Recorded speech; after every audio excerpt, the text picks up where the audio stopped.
DemocracyNow.org, The War and Peace Report. I'm Amy Goodman. The Supreme Court has struck down a critical portion of the landmark 1965 Voting Rights Act. In a 5-4 ruling, justices ruled Congress has used obsolete information in continuing to require 9 states with a history of racial discrimination to obtain federal approval for changes to voting rules.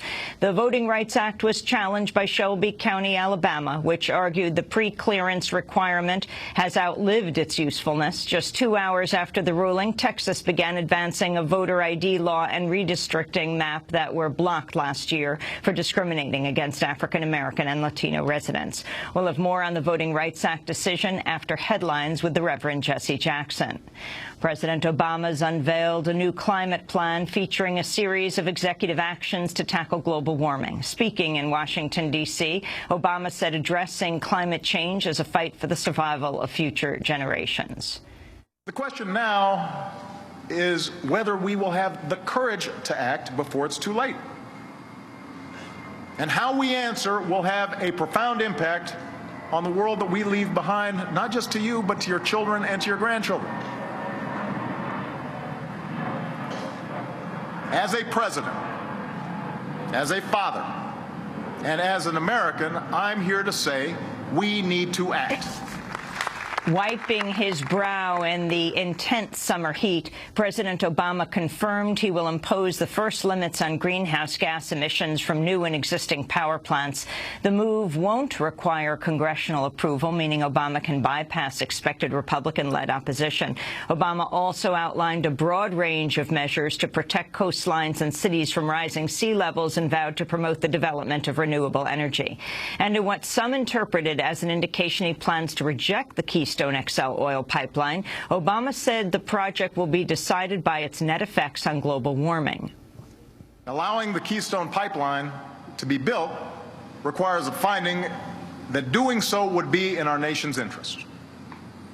And our national interest will be served only if this project does not significantly exacerbate the problem of carbon pollution. The net effects of the pipeline's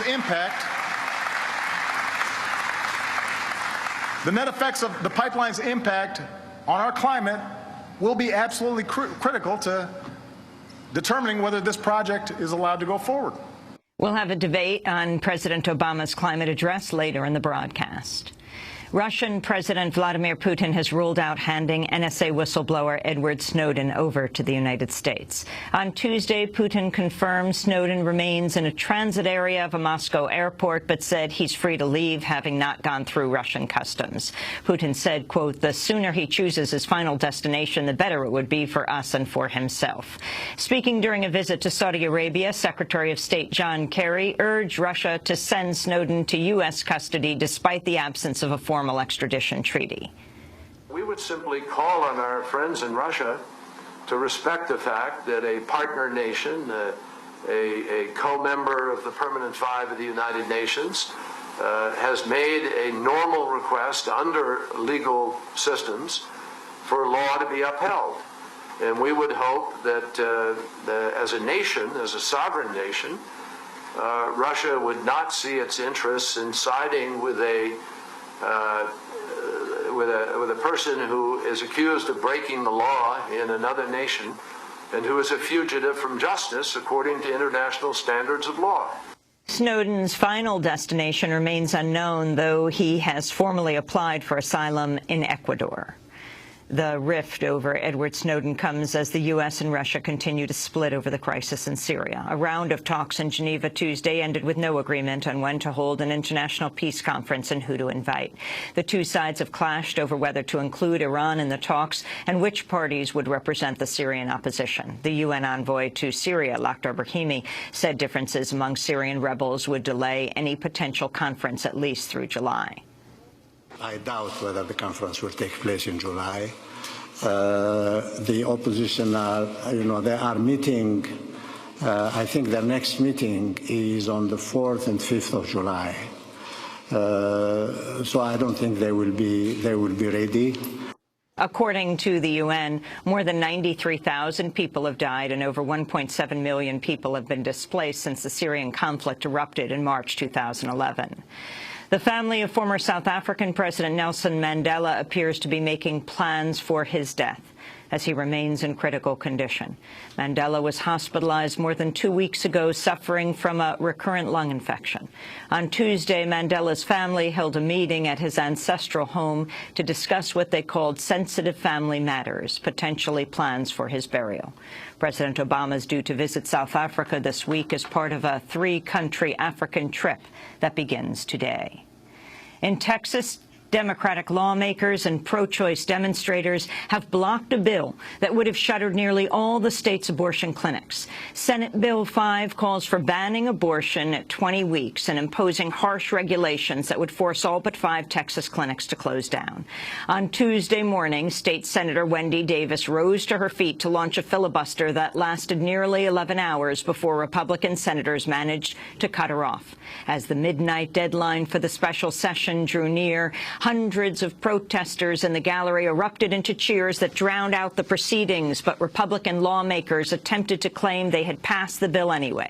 Hours later, Lieutenant Governor David Dewhurst conceded the vote had not followed legislative procedures, blaming what he called, quote, unruly mob using Occupy Wall Street tactics.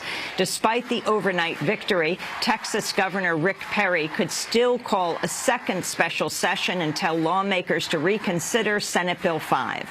We'll have more on Texas after the headlines with some of the people who were there into the early hours of this morning. At least 120 people have been arrested in the latest series of protests against the agenda of North Carolina's Republican-controlled legislature. The NAACP has been holding what it calls Moral Mondays, a weekly demonstration opposing Republican cuts to social programs, restrictions of voting rights, and rejecting Medicaid expansion under President Obama's health care law. The state's preparing to end unemployment benefits for around 70,000 people at the end of the month. After 8 weeks, Monday's arrest count of 120 brought the total number of demonstrators facing charges to nearly 600. Republican supporters, meanwhile, are stepping their targeting of the protests up.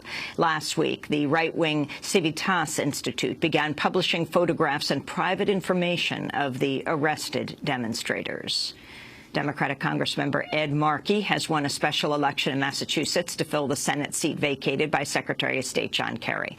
Markey defeated his Republican rival, Gabriel Gomez, with 54% of the vote. His victory preserves Democrats' 54-46 Senate majority. Federal officials have denied a compassionate release to the cancer-stricken civil rights attorney Lynn Stewart. The 73-year-old imprisoned grandmother is fighting stage 4 cancer that's metastasized, spreading to her lymph nodes, shoulder, bones, and lungs. Lynn Stewart is serving a 10-year sentence in a federal prison near Fort Worth, Texas.